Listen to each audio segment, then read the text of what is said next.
Welcome back. All right, I was listening to our friends at 680, and I filled up that gas tank yesterday. Whew, Mike Eppel. Thank you for that, my friend. Good morning. You're welcome. Good morning, Melanie. Yeah, the price for gas, $1.20 and going up again a little bit more into Friday, according to the gas price watchers at Enpro. And, you know, it's actually very simple what's going on right now.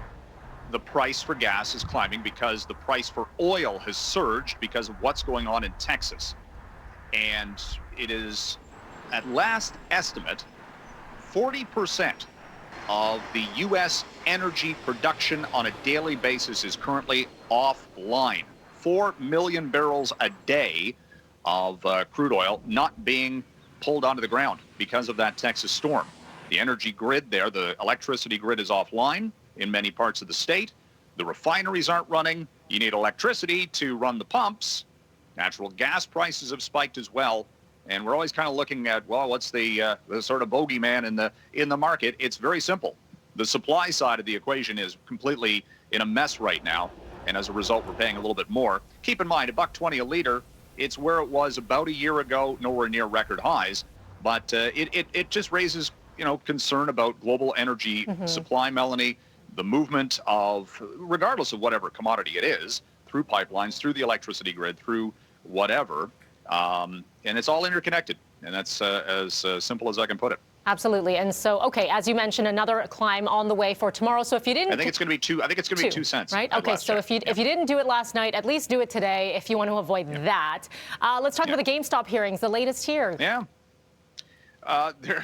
It's going to be an interesting day in Washington because they're going to be looking into what went on with the rally for GameStop, the so-called Reddit-fueled advance. Was there sort of double dealing going on behind the scenes?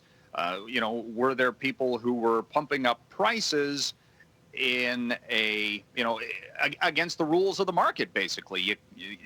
You can't give some misinformation and then, you know, to entice people to buy. It goes back to Wolf of Wall Street, pump and dump schemes, all these other things that go on. So it's going to be interesting to see if the regulators come in any way, shape, or form. We're going to hear from the CEO of GameStop, one of the Reddit blogs, who goes, what's it, Wild Kitty or something? He's got some handle. Anyway, it's going to be fascinating. The hedge fund guys are going to be there to talk about, you know, the short squeeze and all that. So I don't necessarily know if they're going to ramp up regulation, but there is the potential that the SEC may lay charges in all of this as well. Wow, so this will be something to watch, that's for sure. Yeah. A lot of people lost a lot of money. Yeah, there were people who made money, but on the other side of the trade, some people were saying, "What just happened?" In that exact voice, Mike. Yes. What happened? Voice, yes. Let's talk about Australia and Facebook. Let's put them together. Feed.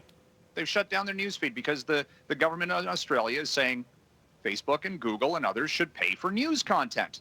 Facebook doesn't want to because they've never had to in the past. They say that, you know, they're allowing more access to news organizations. This could backfire because does this maybe indicate that Facebook requires more regulation if they are the gatekeepers of the news, so to speak?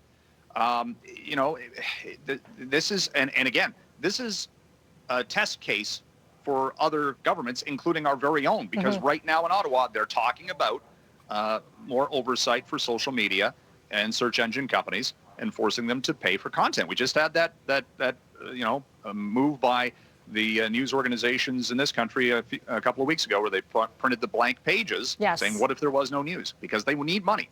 They want money. They say they're giving it away for free and need some sort of return on that. Absolutely. This is something we're going to be watching. Mike Eppel, as always, watching the business world for us. Appreciate your time always, and we'll talk again tomorrow when it's Friday. All right.